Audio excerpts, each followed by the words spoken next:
Hello നമസ്കാരം. നിങ്ങൾ ഈ കാഴ്ച കണ്ടിട്ട് വിചാരിക്കുന്നുണ്ടാവും ഇതെന്തോ ഒരു ആക്രിക്കടയാണെന്ന്.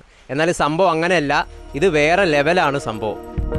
ഇത് ഞങ്ങളുടെ വീട്ടിൽ വരുന്ന ഞങ്ങളുടെ സുഹൃത്തുക്കളും പ്രധാനപ്പെട്ട ആളുകളും ഒരു ഒപ്പുവിത്തിയാണ്. ശരിക്കും പറഞ്ഞാൽ ഞങ്ങൾക്കൊരു സ്മരണയ്ക്ക് വേണ്ടിയിട്ട് ഞങ്ങളിങ്ങനെ വെള്ളയടിക്കാതെ ഡോക്ടർ ധർമ്മരാജരാട്ട്, രാജഗോപാലൻ കാരപ്പറ്റ, മഞ്ഞപ്ര ഉണ്ണികൃഷ്ണൻ തുടങ്ങി ഒരുപാട് പ്രസിദ്ധരും അപ്രസിദ്ധരുമായ ആളുകൾ ഈ വീട് സന്ദർശിക്കുന്നവരെല്ലാവരും സ്നേഹത്തോടു കൂടി ഇതിനകത്ത് ഒപ്പിടും. കെ വി ലീലയുണ്ട്, അതുപോലെ തന്നെ ഒരുപാട് പ്രസിദ്ധരായ അല്ലാത്തവരൊക്കെ ആളുകൾ ഇതിനകത്ത് വന്ന് ഒപ്പിട്ട് പോയിട്ടുണ്ട്. ചേട്ടൻ്റെ ചുറ്റുമുള്ളത് മുഴുവൻ പ്ലാസ്റ്റിക് കുപ്പികളാണ്. എന്താ ഈ സംഭവം? എന്താ ഇത് ഞങ്ങളെ സംബന്ധിച്ചിടത്തോളം ഞങ്ങൾക്കും വല്ലാത്ത അത്ഭുതമാണ്. ഇപ്പോൾ ശരിക്കും പറഞ്ഞാൽ ഞങ്ങൾ വെറുതെ നടക്കാനിറങ്ങിയപ്പോൾ ഞങ്ങൾക്ക് പെട്ടെന്നൊരു തോന്നൽ, എന്തുകൊണ്ട് എല്ലാ ദിവസവും തോന്നുന്നു ഇങ്ങനെ പ്ലാസ്റ്റിക്കുകൾ ഇങ്ങനെ കിടക്കുന്നു, കഷ്ടമല്ലേ എന്ന് തോന്നുന്നു. അപ്പോൾ ഞങ്ങൾക്ക് തോന്നി എന്നാൽ നമുക്ക് എന്തെങ്കിലും ചെയ്യാമെന്ന് തോന്നി. അപ്പോൾ ഞങ്ങൾ പോണ വഴിക്കിൽ ഇഷ്ടംപോലെ ഈ പ്ലാസ്റ്റിക്കിൻ്റെ അടപ്പ്, അങ്ങനെ ഞങ്ങൾ അടപ്പുകൾ പെറുക്കി കഴിഞ്ഞപ്പോൾ കുപ്പികൾ അതിനും ധാരാളമായിട്ട് ഇങ്ങനെ കിടക്കണ കണ്ടു. അപ്പം എന്നാൽ കുപ്പികളും കൂടി പെറുക്കിയാലെന്താന്ന് പറഞ്ഞിട്ട് ഞങ്ങൾ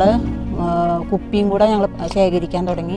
ഇപ്പോൾ 10-60 ദിവസമായതേ ഉള്ളൂ തുടങ്ങിയിട്ട്. മാർച്ച് മാസം അവസാനം തുടങ്ങിയിട്ട് 60 ദിവസം ആയപ്പോഴേക്കും ഏകദേശം 6000-ലധികം പ്ലാസ്റ്റിക്കും കുപ്പികളും 7000-ലധികം പ്ലാസ്റ്റിക്കിൻ്റെ ഇത്തരത്തിലുള്ള ചെറിയ അടപ്പുകളും ഞങ്ങൾ പറക്കി കൂട്ടുകയുണ്ടായി.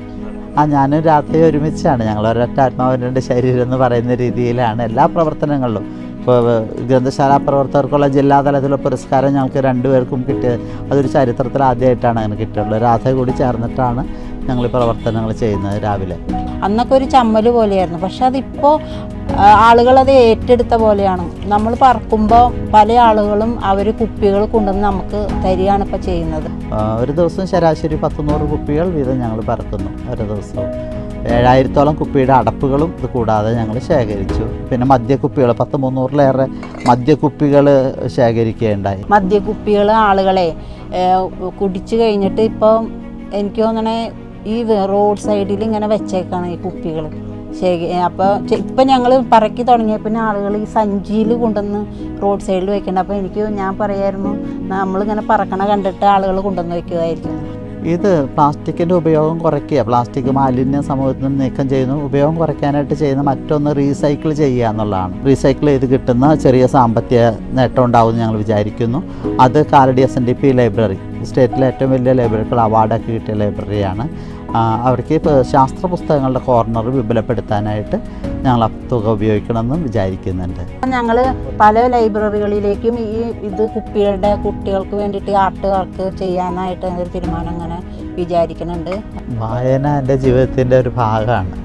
അപ്പോൾ ഞങ്ങളിങ്ങനെ ഈ ലൈബ്രറിയിലെ ഓരോ പ്രവർത്തനങ്ങളും ഞങ്ങൾ വായനയായിട്ട് കണക്ട് ചെയ്യാൻ ശ്രമിക്കുന്നത്. ഇപ്പോൾ കുപ്പികൾ പറക്കാൻ പോകുമ്പോൾ നമ്മളിത് ലൈബ്രറിക്ക് പ്രയോജനപ്പെടുന്നൊരു കാര്യം എന്നുള്ള രീതിയിൽ അത് കാണുന്നു.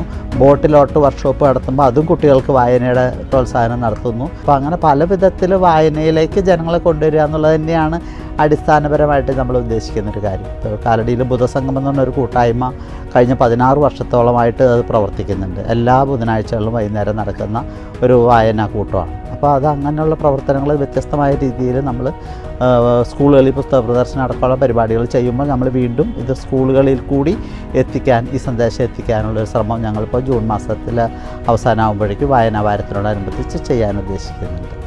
മറ്റുള്ളവർക്ക് നന്മ ചെയ്യുമ്പോൾ അതിൽ കിട്ടുന്നൊരു സന്തോഷമുണ്ടല്ലോ, അത് വളരെയധികം സന്തോഷം ഇപ്പം ഞാൻ അനുഭവിക്കുന്നുണ്ട് 2 മാസമായിട്ട്. എക്കാലത്ത് ഇത് തുടരണം എന്നല്ല ഞങ്ങൾ ആഗ്രഹിക്കുന്നത്. ഇത് നാട്ടിൽ ഞങ്ങൾക്ക് പറക്കാൻ പ്ലാസ്റ്റിക് കിട്ടാത്ത വിധത്തിൽ ജനങ്ങൾ ബോധവൽക്കരിക്കപ്പെടുക എന്നുള്ളതാണ് ഏറ്റവും പ്രധാനപ്പെട്ട കാര്യം.